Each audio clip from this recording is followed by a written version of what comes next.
top stories. 4 bills go before Parliament for debate.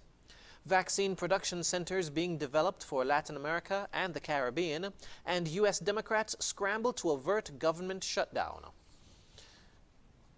Hello and welcome to the ZIZ Midday Newscast. Today is Thursday, September 30, 2021. I'm Jason Davis. Nationally, parliamentarians have been meeting today at National Assembly to introduce and discuss 4 new bills. Prime Minister Dr. the Honorable Timothy Harris was responsible for an amendment to the Drugs Prevention and Abatement of the Misuse and Abuse of Drugs Act and the Securities Bill 2021.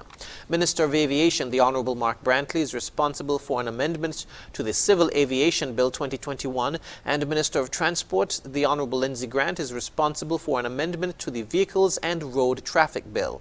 National Assembly is being broadcast live on ZIZ Radio 96.1 FM and participating radio stations. It can also be viewed live on TV, ZIZ Channel 5, in St. Kitts and Channel 98 in Nevis. It's also being streamed live at www.zizonline.com. The celebrity Equinox returns to St. Kitts on Tuesday, October 5 for its second port call to Port Zante. In an interview with Product Development Manager at the St. Kitts Tourism Authority, Melnesia Marshall, she explained the protocols that the passengers and crew will be observing. While the ship is in port, all visitors and crew are fully vaccinated.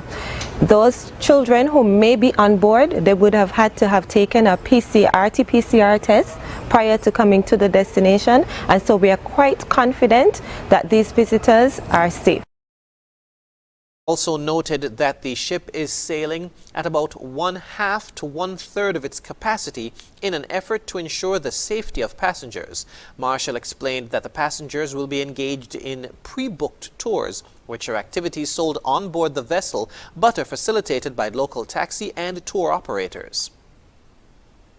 It is important for us to understand that even though the visitors are on pre-booked tours, these tours are actually facilitated by our own nationals and local people. And so we are the ones who ultimately benefit from the pre-booked tours. Yes, the cruise ship, of course, because they sell the tour, they are going to take a commission, but at the end of the day, our nationals are also able to benefit from this experience. The celebrity Equinox is part of the fleet of Celebrity Cruises, a subsidiary of Royal Caribbean in the OECS. Dr. Jacqueline Austin, the president of the CFBC, spoke to the importance of the new Student Services Center and how it would benefit the students at the college. She said, quote, "This is particularly for those students who are pursuing courses that have the blended learning modality. Essentially, what happens here is that students who are transitioning from face-to-face to the virtual modality, they come into this space and they will use the computers and other pieces of equipment here, since there is in some instances a short turnaround time between the classes. We also have in this space technology such as smart boards and an area dedicated to group discussions," end quote. The Clarence Fitzroy Bryant College has planned a week of activities to commemorate Founders Week 2021 based on the theme Honoring the Past, Celebrating the Present, Creating a Sustainable Future. It's planned for the period September 26 to October 1.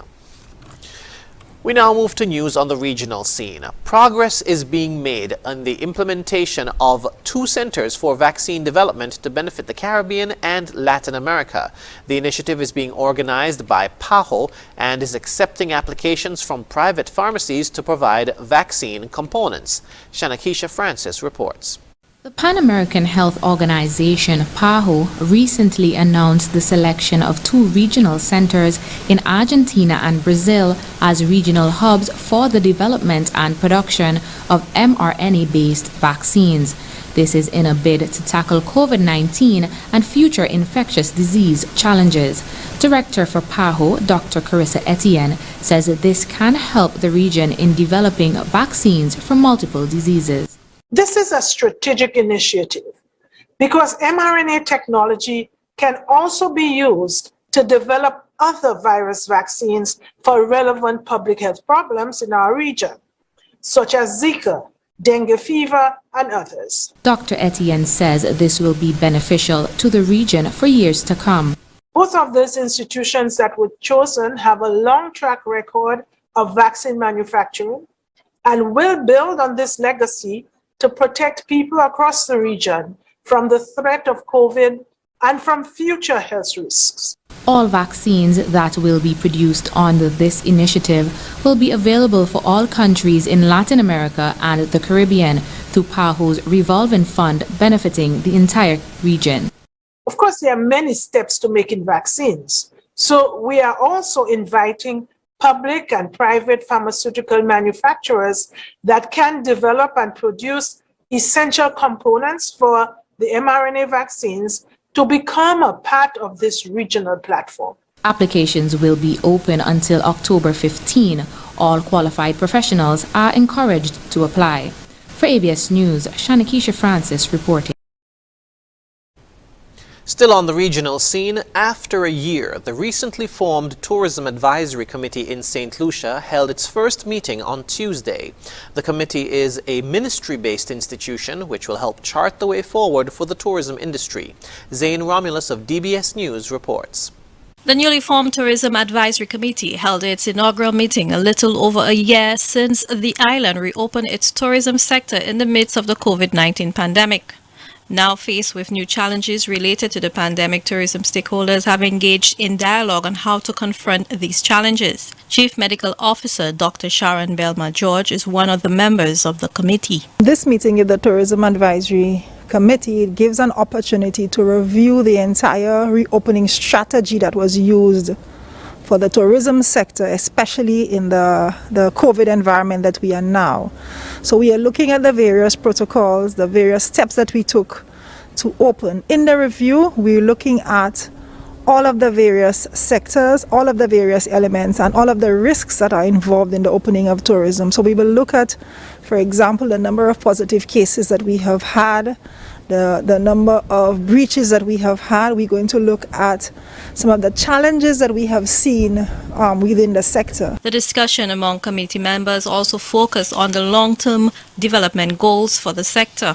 Tourism keeps increasing, certainly over 2019, and 2020, which is an unfair comparison, but it's growing. The numbers, given that we're the effects of COVID-19 on all the world, St. Lucia has certainly been holding their own. They've been doing well. We have increasing flights. We have increasing numbers. Tourism Minister Dr. Ernest Hilaire says moving forward, the focus of the Tourism Advisory Committee will be to allow more local participation and ownership in the sector. We must deliberately construct activities, implement programs, and encourage our locals to own more of the tourism industry and own more at all levels. Of course, not many St. Lucians can put a $300 million resort, but I personally believe we should de-emphasize the resort-based experience, and which is why I'm enchanted by the village tourism, or whatever name it will end up being called, program that the ministry wants to implement. I'm really excited by it because I remember as far back as Cricket World Cup, when we were encouraging people to add rooms to their homes so they can welcome the visitors for Cricket World Cup.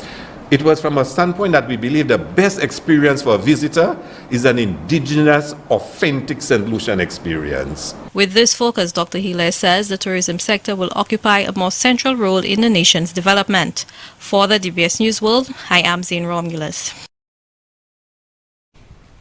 Internationally, divisions among congressional Democrats threaten to derail President Biden's agenda as moderates voiced concerns over delaying a $1 trillion infrastructure bill ahead of a critical vote to avert a government shutdown. More in this Reuters report. Democrats in Congress scrambled to head off a government shutdown, one of several concurrent crises they faced this week, with the Senate's Democratic leader Chuck Schumer saying on Wednesday that they would vote on a stopgap bill soon to keep the government open before funding runs out at midnight on Thursday. With so many critical issues to address, the last thing the American people need right now is a government shutdown. This proposal will prevent one from happening, and I want to thank my colleagues who are working quickly to prepare this legislation.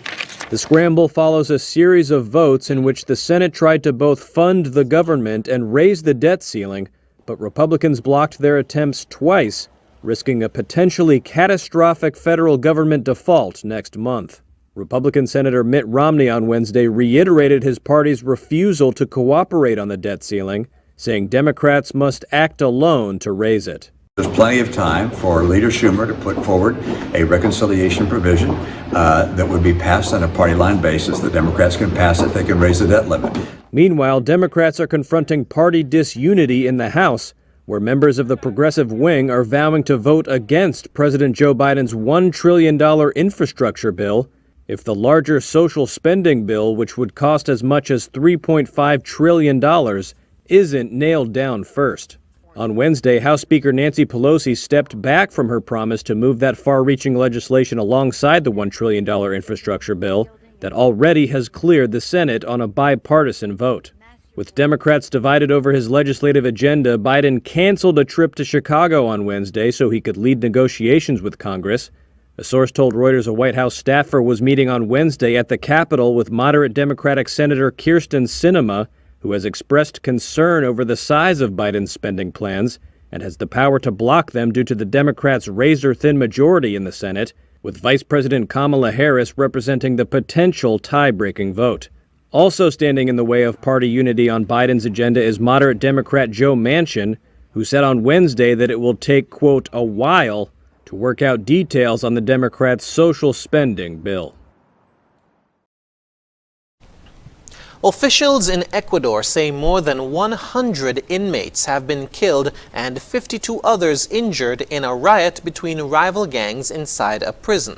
The police and military only regained control of the penitentiary in Ecuador's largest city after a 5-hour siege. Al Jazeera's Lucia Newman reports. It was a gruesome scene inside the Litoral Penitentiary in Ecuador's largest city, Guayaquil. Police confirmed they'd found more than 100 bodies of inmates, 6 of them beheaded. At least 50 were injured, 2 of them police officers.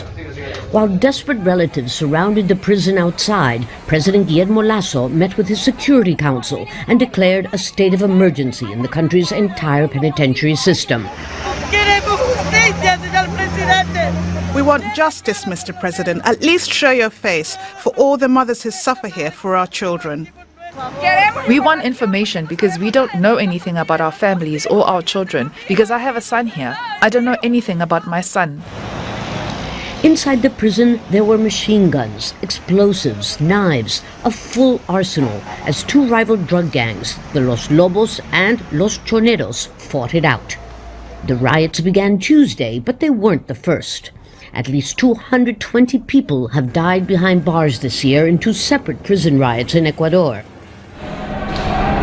In the first, at least 80 men died in rioting in 3 different prisons. 2 months ago, another riot prompted President Guillermo Lasso to also declare a state of emergency in the prison system.